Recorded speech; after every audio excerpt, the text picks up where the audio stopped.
ရွှေရောင်စေရီကြားထဲမှာမိုးပေါ်ထိုးထွက်နေတဲ့မိခိုးခေါင်းနိုင်ကြီးတွေရန်ငွေဝေနေတဲ့စက်ယုံအလုံးယုံကြီးတွေကိုမြင်အောင်ကြည့်လိုက်အဲ့ဒီနေရာကနေထွက်ပေါ်နေတဲ့အတန်ဟာဖျားစာရွတ်တန်တက်တက်မဟုတ်ဘူးဗျခင်မီလက်နက်တွေထုတ်လုပ်နေတဲ့တန်တူထူတန်တွေ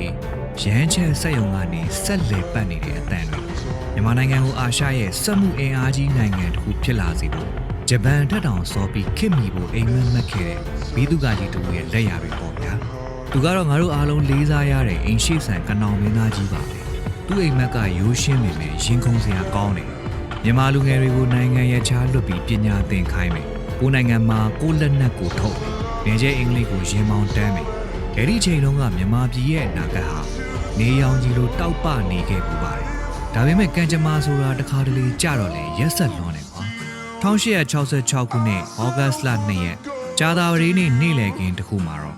အဲ့ဒီရွှေရောင်နာဂတ်ကြီးတစ်ခုလုံးအမှောင်အတိကျသွားခဲ့ရတယ်ယာယီလွတ်တော်ဆောင်ထဲမှာဝီကလေးကျဆင်းသွားတဲ့ဓားချက်တစ်ချက်အောက်မှာအိမ်ရှိဆန်ကြီးရဲ့ဦးကောင်းတော်တွေပြုတ်ကျသွားတာမဟုတ်ပဲမြန်မာနိုင်ငံရဲ့တောက်ပတဲ့အခွင့်အရေးတွေပါတဘာတည်းပြုတ်ကျသွားခဲ့ရတယ်ဒီသွေးစွန်းတဲ့ဇလန်းကိုဖန်တီးခဲ့တဲ့သူကဘသူလဲနေကျဲတွေလားမဟုတ်ပါဘူးအိမ်ရှိဆန်ကြီးကိုယ်တိုင်သားအရင်တယောက်လိုချစ်ခင်မြောက်စားခဲ့တဲ့တူအရင်ခောက်ခောက်မြင်ကွန်းမင်းသားပါပဲโอเคသမိုင်းစာမျက်နှာတွေကိုပြန်လှန်ကြည့်ရအောင်မာနတွေအာနာမန်မောမှုတွေနဲ့နောင်နာတရားတွေရောပြောနေတဲ့နန်းတွင်အရှုပ်တော်ပုံကြီးကိုငါတို့တူးဆွကြည့်ကြမယ်ဇလန်ရဲ့ဗီလိန်ကိုအရေးမိတ်ဆက်ပေးရမယ်သူ့နာမည်ကမြင်ကွန်းမင်းသားနာမည်အရင်ကတော့မောင်မျိုးအေးတဲ့နာမည်ကသာအေးနေတာလူကတော့မီးခဲပါပဲမင်းတို့မင်းတရားကြီးရဲ့သားတော်ကြီးတစ်ပါးဖြစ်ပေမဲ့သူ့မေတော်ကတောင်နန်းဆန်မိဖုရားဖြစ်နေတာတော့နန်းမတော်ကြီးလောက်အာနာမရှိခဲ့ဘူးဒီတော့ငငယ်လေးတွေကသူ့စိတ်ထဲမှာငါဦးလေးကနောင်မင်းသားကအိမ်ရှိဆန်သူဘရင်ဖြစ်ရင်ငါတို့နေရာပြောက်ပြီဆိုတဲ့တိမ်ငယ်စိတ်တစ်ခုကဝေနေခဲ့တယ်အဲဒီကြောက်စိတ်ကနေတစ်ဆင့်မာနဆိုတဲ့အကာအကွယ်ကိုသူယူလိုက်တာပေါ့ဒီမင်းသားဘလောက်တောင်စိုးသွမ်းမိုက်ရိုင်းခဲ့တယ်လဲဆိုတာတက်တည်ပြစရာဖြစ်ရနှစ်ခုတောင်ရှိတယ်ပထမတစ်ခုကအမဲသားဟင်းအရေးခင်ဒီနေ့မှာပေါ့မင်းတို့မင်းကြီးကသားတော်တွေကိုစုံညီခေါ်ပြီး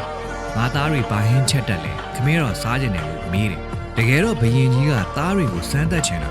တခြားမင်းသားတွေကကြက်သားဟင်းငါဟင်းချက်တက်ပါတယ်လို့ဖြေနေတဲ့အချိန်မှာမြင်ကွင်းအလှည့်ရောက်တော့တခွန်းနဲ့ရှောက်တယ်လေသားတော့မဲသားဟင်းချက်တက်ပါတယ်ဖရားတဲ့တလွတ်တော်လုံးတိတ်ဆိတ်ငြိမ်သက်သွားတယ်ဘာလို့လဲဆိုတော့မင်းတို့မင်းကြီးကတိုင်းပြည်မှာကျွဲနွားမတက်ရအမဲသားမစားရဆိုပြီးအမိန့်ထုတ်ထားတာကို